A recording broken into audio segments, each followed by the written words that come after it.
September 11th, 2001, the War on Terror was officially declared by President George W. Bush. And in less than a month, on October 7th, the official operations for the US military began in Afghanistan. The lives of local Afghanis changed overnight, with very little preparation time. And while conflict would ensue for 2 decades beyond, many of the local population worked with American and Allied forces. And some capitalized on the opportunity of new soldiers coming in looking for trophies to bring home or things to use. And with the rapid development of equipment and technology, like the United States going from 3-color desert to UCP to multicam to OCP Scorpion, things were changing. However, gloomy documentary intro aside, this is the Gear.Locker, and in the past we've talked about rare gear used in the global war on terror. Pieces that were very unique to specific militaries, or things that were custom made. But here we have a piece that I've been waiting to get my hands on for years. And I've seen them come and go and pop up for decent deals, but for some reason I've never pulled the trigger on it until now. Today, we're gonna take a look at this. This is an Afghanistan-made plate carrier, one that has seen use with soldiers deployed to Afghanistan from many countries. Now, let me move this thing over. We've already talked about the gear that was made by local tailors. We took a look at a backpack, and of course you can see things like holsters, drop leg panels, pouches, and other equipment. However, none is as infamous as this carrier here. This one is made by Black Ops Corporation in Kandahar, Afghanistan, local to one of the massive US military bases. Local tailors like this shifted their production rapidly and tailored their market towards those of soldiers coming in. Again, ones who wanted to bring pieces home, such as what you can see with a lot of the Iraq backpacks, or things to use in the field like this carrier here. And I think it's time we take a deeper look at this piece. Now, when I talked about the backpack, I mentioned its very flimsy construction, and this, I would say, is the polar opposite. However, it is still extremely simplistic in design. You have a front plate bag, a rear plate bag, shoulder straps, and a webbing cummerbund.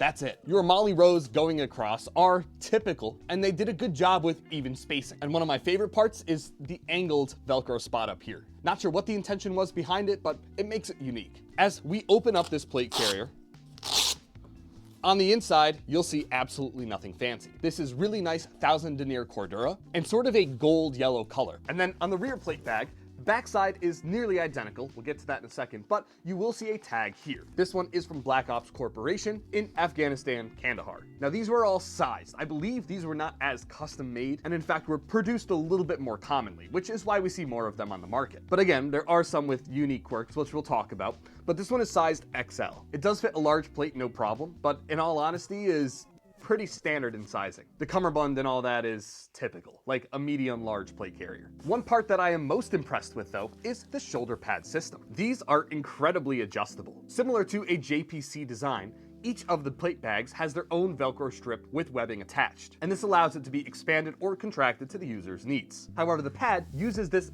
thin elastic but decent padding to provide some comfort. Not anything groundbreaking, but a nice development that I wouldn't expect to see. And that's not the only thing that makes these so cool. It's also who used them. You'll see this with US forces, British SAS, and German KSK. And of course, there are plenty of these in use that aren't pictured. And the best part is, they're not all even in country. Here's a photo of a KSK operator back home in Germany using this plate carrier in an exercise. And what I like about it is it's actually kind of similar to mine. It's cool. But there are many others that are also different. You'll see some in this color pattern with black Velcro, some in all black, some in OD green, some in camouflage patterns. There's one that I've seen that has tricolor desert as its backing material, and all of them provide a unique story. It's a very cool piece of history that was made locally, used by guys deployed and back home, and never really got the appreciation that it deserved. I wish I knew how much they were charging for these, and what the process was like, what guys would ask for, any kind of modifications that happened. If you're familiar with that, let me know in the comments below, because I'd love to know more about how these were made. And speaking of how they were made, if you want to see me reproduce these, let me know. Again, they're very simplistic in design, and if you know anything about what I've been doing lately, I can definitely get that done. Regardless, have you ever seen one of these in a really cool place that I haven't talked about? Let me know in the comments below. This is an absolute favorite of mine, and I love the history. And if I can get more of these in different and cool variants, I absolutely will, and show them to you guys. Thanks for checking out this video. This is the Gear.Locker, and